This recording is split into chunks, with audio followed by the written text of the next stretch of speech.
Good morning, good afternoon, good evening, good night, good day, whatever time you come across my video, whatever country you are watching me from. Please don't forget to subscribe, like, and share. For my returning subscriber, thank you for being there for me. For those of you who have not subscribed, please try to subscribe. So anytime I put up a video, you'll be the first to receive my video call. So Anna did today morning. I hope saying I'm fine. Just about 11 o'clock. So I did not go to work today because I'm not going to work this week. I don't say I do work. So I always put my video in the midnight or in the afternoon. That's why I get chance. But this week I no work still. My oga for work give me 1 week off because I did very, very sick. My relax for us. I know now. This body may be firewood, so I'm not feeling fine. So I did come back for daughter place. Thank God for life. I come back for daughter place. So now I say I do this video. So this week, when I don't worry, I go to post my video for morning. Try this week. So next week, now afternoon again. So when I know it turn out to check me at for those of now when I subscribe. For those of now when I just subscribe, now go see no I put video for there. So today's video I want to make now 2-in-1 video. Now wait till they happen for our country, Nigeria. How Kinpp don't take place. House of Assembly, the member of House of Assembly, they don't Anambra State, they don't kidnap the man. They not only kidnap the man, they ask for 10 billion naira. On Saturday, like say they not on Saturday, like say they don't pay the ransom. Nobody know. Even though they pay safe, they see this now lock most of them they get. They go hang the man head after they don't cut his head. Hang his head for hop of a motor park. Where motor they park, people won't travel. They go hang the head. Now there people can't see the man head. The man body they never see her. So people they cry now because it's just so painful, so sad that Nigeria don't talk to second Brazil. Now not say for Brazil, I talk on the other day. Rich guys there. Now play. Someone play or etiquette. Then they go work. When I go watch there. Right. So now Nigeria won't become now. Then after they ask, say they catch the man, no who reach 2 days or Saturday, before they know, they don't cut the head, anger for motor park for the people. May his gentle soul go with Papa God. May he rest with Papa God very well. And may God give his family the heart to bear this loss. Nobody deserves to die like that. I don't know why Nigeria don't become second Brazil. So the other one, now our Hollywood actress, I go put her picture when she dey drive 9:30 yesterday. She not talk where she for the come, say she dey drive the go house. Now lucky now she get. Some guys come dey after her car. She dey the fast way for Lagos way. So again, he said na 2 way. The other way can't dey too much the pass. Where the other one a fast way to run very car the pastor well. So when you go say they come dey eat the car, now you can go the other lane. As him go the other lane, come down. He jump enter that person car. The car come carry and go. When the people come now, they no see him for the car. Now later, police people go park carry a car. So say me na thank God for her. And if na be those kind one, as she talk, say if you dey Lagos, I beg, make you know dey waka for night, make you know dey drive car for night. And I want to see this opportunity to tell our Nigerians where they go as. Nigeria not be like before again. If you be down one way with the video yourself, anywhere you dey, you dey give the location, you dey put your life for danger. You have to stop that.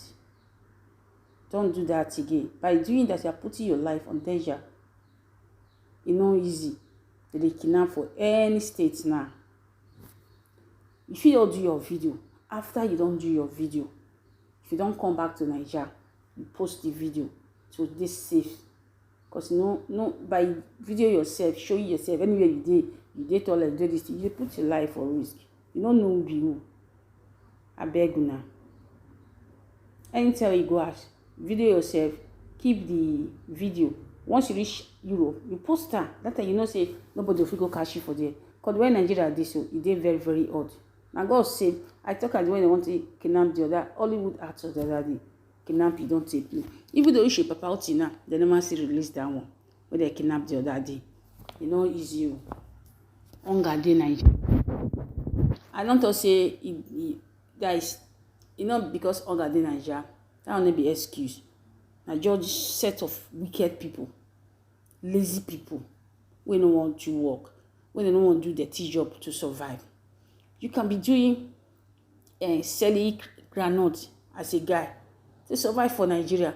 If you go carry farm, now understand. But all these people, they won't just get money quick. So by doing that, they do anything, ritualists, everything. Most of these people they kidnap. You see one girl we talk one day. They sell them.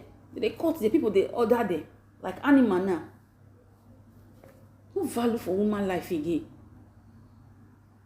Oh my God. So what in Nigeria need now and prayer, we go pray for that country. I suppose our government fit do Baba our president fit do better or the new president will make may God be better, maybe better person.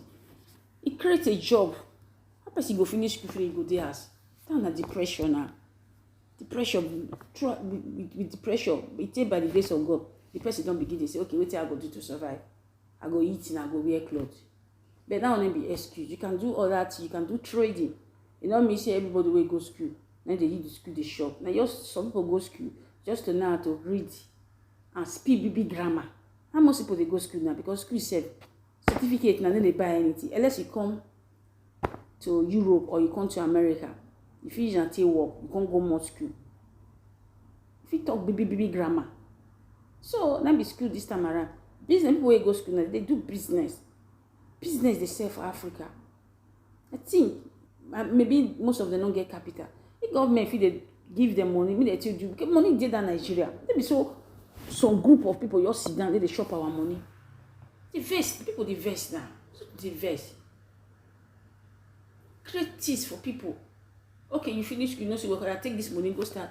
Government, president, if you do those things, why don't do it that? But they go send our money, go start work. It's not goodness, it's not fair now. It's not fair. And this kidnapping, they don't kidnap. They know they kidnap people where they be. They go they kidnap poor people like them. Because poor people don't get security. Person don't have shop, they go guys carry security, man, make all the gather. Nigeria not this say. So that's my break for now today. And if today na your first day where they see my video, may you not forget to subscribe, like. This week morning, this Monday to Friday, I will post my video for morning. So when I remain blessed because I'm not feeling fine, so I didn't go to work. So a day mine off, they give me off for 1 week because I'm not feeling fine. My body may be firewood, not easy. Wake up every day, drive 6 o'clock, come 12 o'clock. So I was just feeling so sick. So I have to come mine. Oga for work say, and then they come home, are they sick? So he goes, I go prepare for doctor, say, are they sick? So I already go give and post the paper, go give and so and then they go anywhere this week. I relax. That not miss I will do video. So when I remain blessed, I love you now. Bye bye. I'm not forget to press that red T way there under. As not this a girl, Martin, no go let na pocket dry. I shall.